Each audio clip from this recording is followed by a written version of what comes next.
Welcome to this episode of Inside Legal ESG. My name is Pam Cone, and I'm delighted to serve as the host of this podcast series. Today, we are particularly fortunate to have with us Marie-Josee Privyk of Novisto. And when I looked at her LinkedIn profile, I was intrigued that her title was first human and then Chief ESG Innovation Officer at Novisto. She's experienced in capital markets, financial analysis, business valuation, corporate reporting, investor relations, and of course, sustainability. So welcome, MJ. We're so excited to have you here. Thank you very much. I'm very happy to be here. So let's start out with a little bit of background. I think most of our listeners are probably familiar with you through your thought leadership and articles and activities on LinkedIn. But tell us a bit about your background and how you got into sustainability way back when. According to your LinkedIn profile, 2011, you were working in sustainability. So tell us a little bit about that. Yeah, thanks for the kind words and thanks for the opportunity. My background is, as you mentioned, capital markets, traditional, very much a financial analyst at heart, and I was a sell-side analyst for many years. So like many people, I would say, in the sustainability space today that are of a certain age or generation that aren't fresh out of school, they probably came to this space from another practice or profession. And that was very much the case for me. And I evolved over the years from finance, capital markets to a related field of activity, which was investor relations, sitting very much at the nexus between companies and investors, and very much involved in providing information to the investor or capital markets practitioners. And that's when I fell into the sustainable development, sustainability reporting, sustainable finance space. It was a little bit of an aha moment for me. Thank you, Oprah Winfrey. I can't even remember who gave me an article to read, but I think I just read an article and thought to myself, this totally makes sense. This is how businesses should be run. This is how finance should be done. It was actually giving finance its purpose back. This is how capital should be allocated. And I just started reading and following everything I could in the market. And the information is very much, and still today, in the market. The knowledge is in the market. There's no textbooks that summarize this and that you could just do a 3-month or 6-month course and then know everything there is to know about sustainability reporting or even sustainable finance. So I've been following this very, very closely for the last, I guess, 12 years now. And then within the last 3 years or so, you've been working at Novisto. So tell us a little bit about them and how they found you and what enticed you to start working with them. Yeah, that's a great way to formulate the question, by the way, how they found me. I was actually working on my own as a consultant advisor, and the Montreal sustainable finance ecosystem is relatively tight-knit. I would say large. I wouldn't say it's small. It's disproportionately large, but quite tight-knit. And sustainable finance, sustainability space, through 1 or 2 degrees of separation, came to meet the people at Novisto, actually started doing, offering a bit of advisory services to them in terms of that market expertise, market knowledge, read on the market and trends and what was happening in the space. And eventually, when the opportunity arose to join the company, I took it because, to me, software is a way, as they say, to democratize access. And it was a way for, I thought then, and I think now, a way to give access to thousands of companies to the transformation that needs to happen, to the shift to sustainability reporting, data mindset, quality, reliable data, etc. Much more so than I could have done as an independent advisor. Although, don't get me wrong, I really, really love the independent advisory work. And so you touched a little bit on what it is Novisto does, software, data gathering. Describe, how would you sell Novisto? Sure. Thanks for the follow-up. I didn't describe what Novisto is. Novisto is an ESG data management software platform for companies. It is a tool to accelerate, facilitate the process of collecting what has largely been unstructured data, so data that lives, you know, in a document or in a spreadsheet.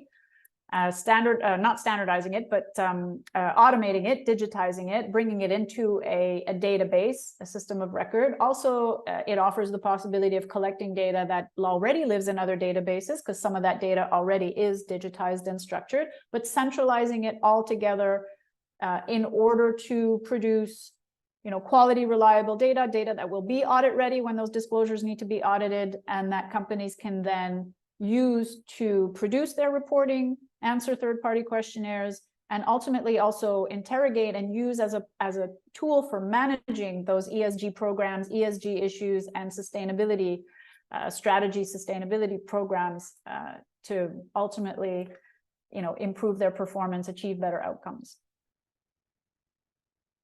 So 2 follow-up questions to that. One is, I'm assuming that is your tool, and tools like your tool are going to be very necessary when it comes to providing assurance and auditable trails of all the ESG data that's being collected.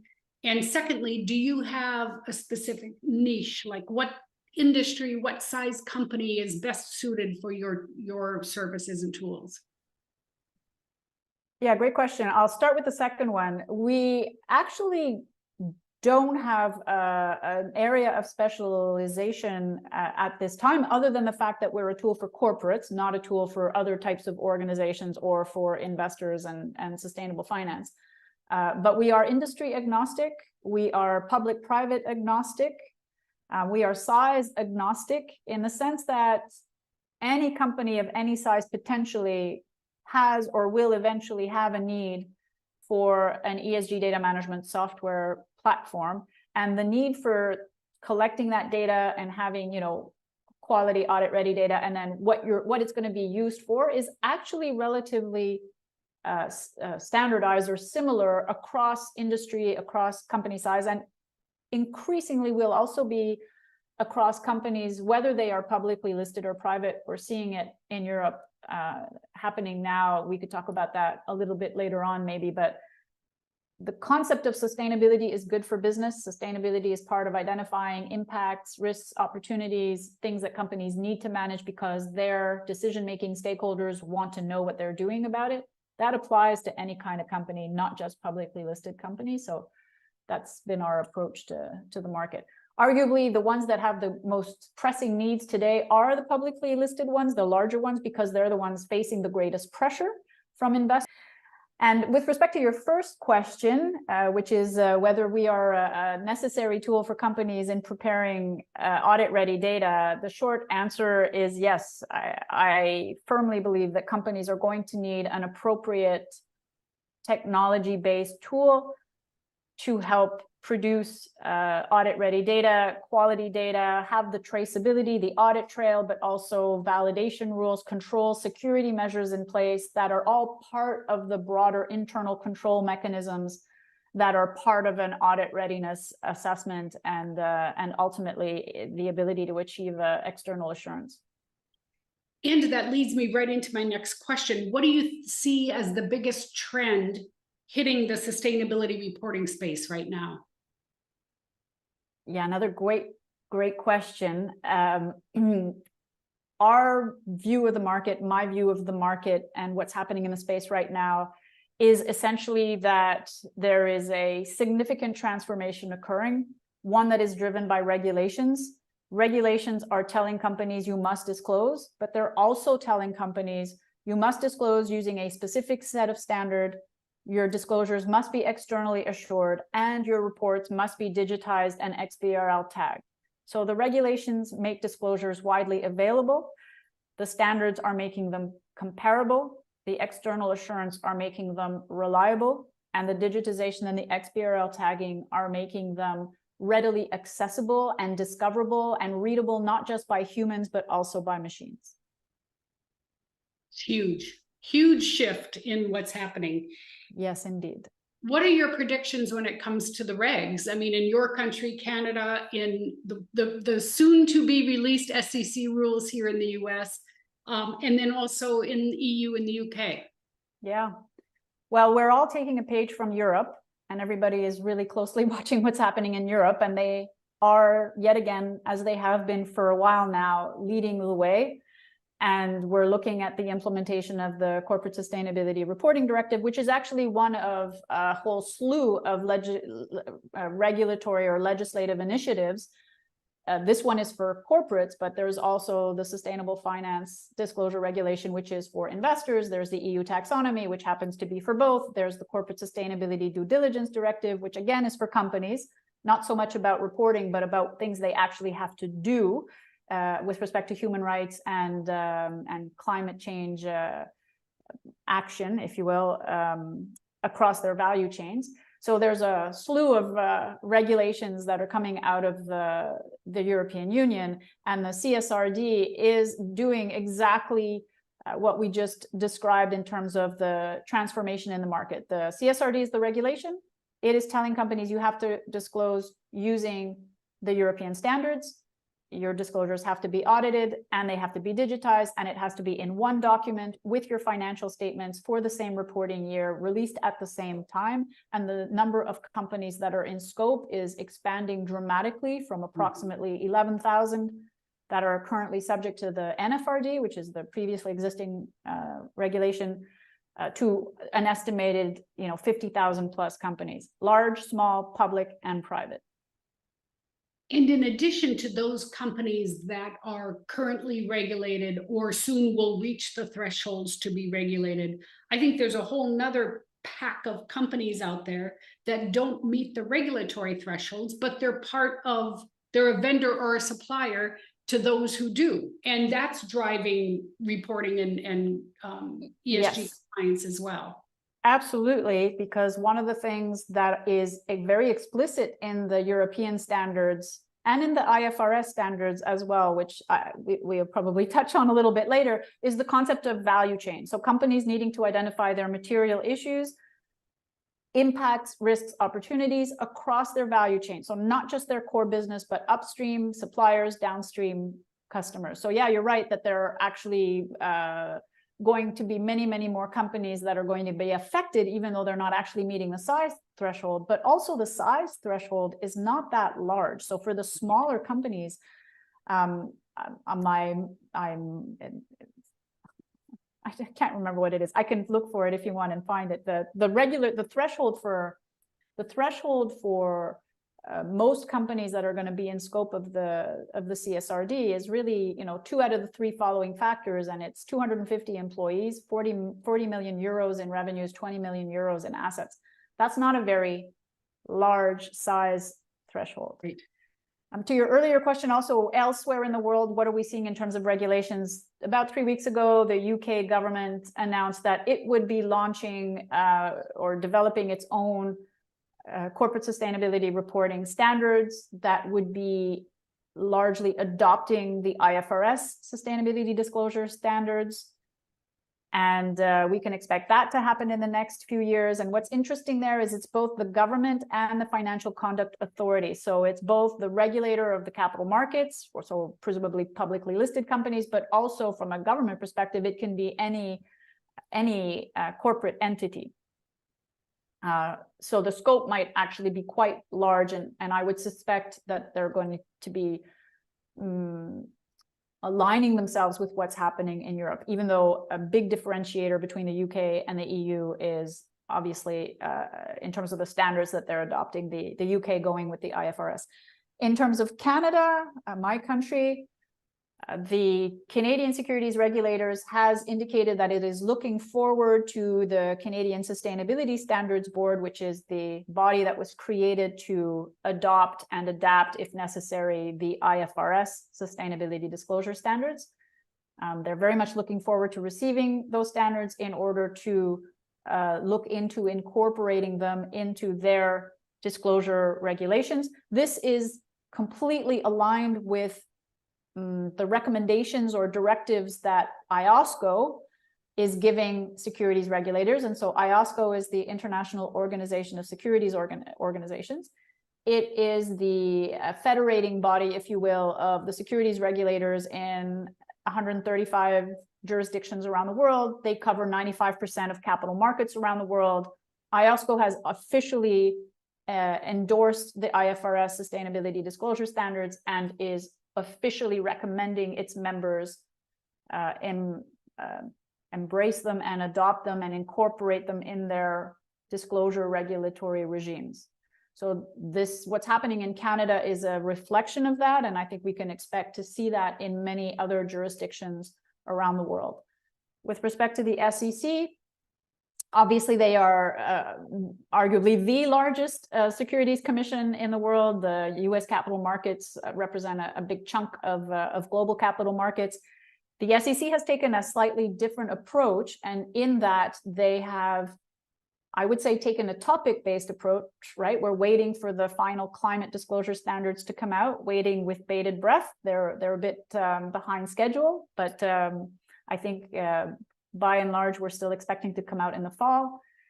They've taken a very investor-focused approach, a very capital market-focused approach, which is totally fine because that is their remit.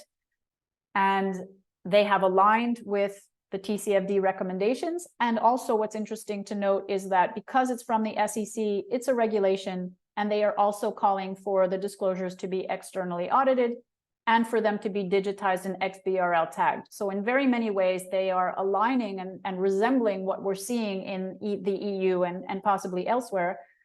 And the fact that they're taking a topic-by-topic approach, what went completely under the radar for most people is that a few weeks ago, the SEC issued its final disclosure rules for cybersecurity.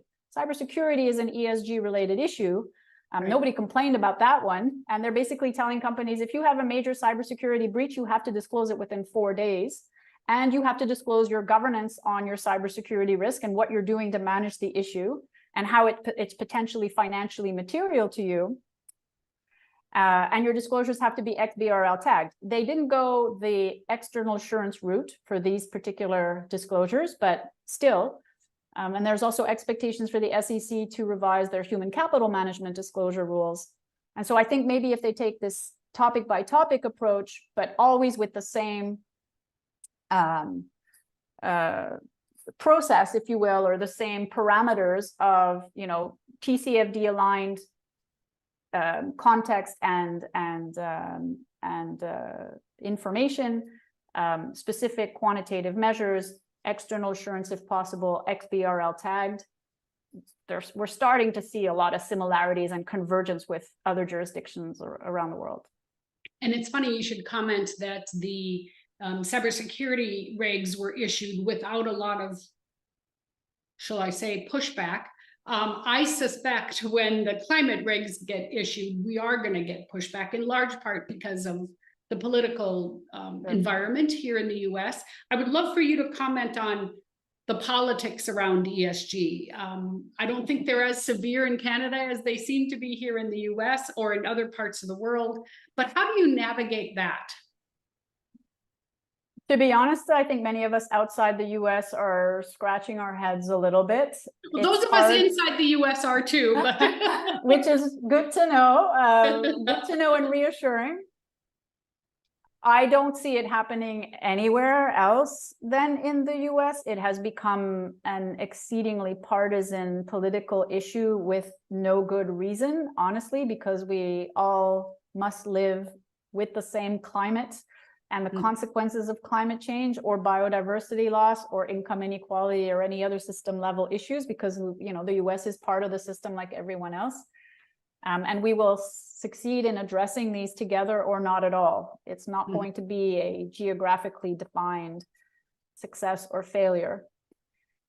So it's a little unfortunate to see what's happening in the States, but I do think by and large, there are a lot of commonsensical people, and it's interesting if you look at the surveys of the US population in terms of what they think of ESG issues. Do they want ESG issues to be included in their investment options? Do they want companies to behave responsibly and take these issues into consideration, by and large, by a vast majority, and even when you look at surveys of by political affiliation, they're all in favor. So I don't think it's the global or the population in the US that has any particular issues with ESG or whatever you want to call it. There has been a lot of,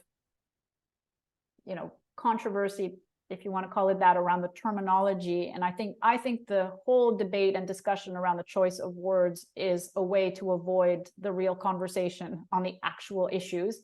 Yeah. Hopefully that will come to pass. But to answer your question, I don't see it elsewhere. I'm hopeful that it will pass.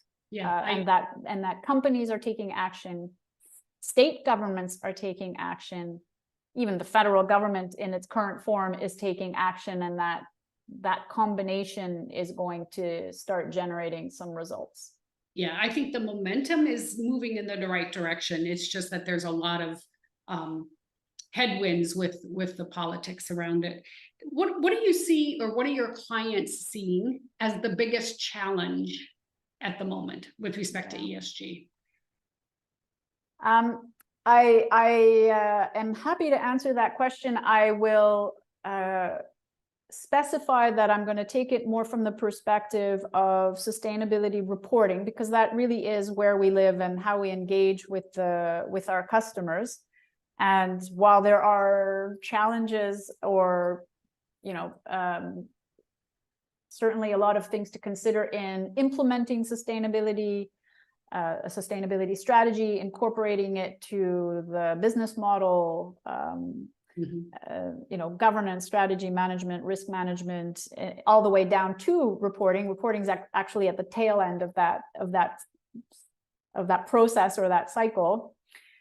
Where we live is really when we get to the reporting space. And what we're seeing right now in terms of the main challenges for companies is this.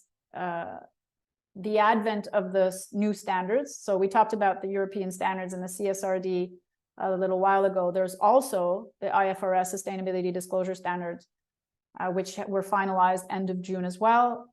Slightly lighter than the European standards, because there's only 2 standards that have come out so far, but they also are combined with the pre-existing SASB standards that were consolidated into the IFRS foundation.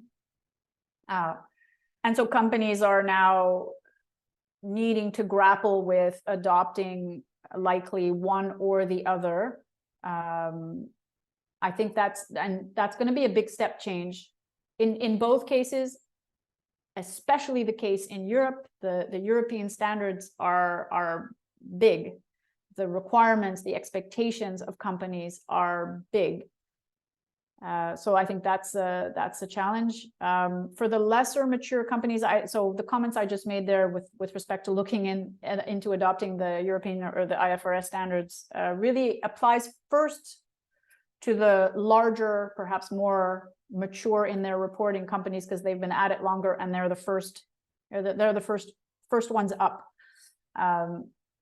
For the less mature companies, the ones that are newer to the space, the biggest challenge is, what do I put in my report? What should I be reporting on? What issues should I be managing and therefore reporting on? And often the question is, well, what issues do I put in my report? What data do I put in my report? When in fact, the answer to that question is actually, well, what issues are material to you? Which ones should you be managing in terms of managing your impacts, risks, and opportunities? Some of them you probably already are. You may not be calling them ESG. Some of them might be completely new, and you have to do the work of figuring out if and how they're material. But I think companies, because the driver for them to start doing something is very much reporting, whether they're being asked by investors or even by their large customers. You were talking before about those companies that are part of a supply chain. It's happening all over the place now. The large companies are demanding of their suppliers that they produce certain information and or take certain actions. So the primary driver is often, or the starting point is often, the reporting. And so it's like, okay, I want to report. What do I put in my report? Another challenge that we see a lot still today is resource constraints. My heart goes out to the sustainability teams. They are either non-existent or very, very small in proportion to what they are being asked to do.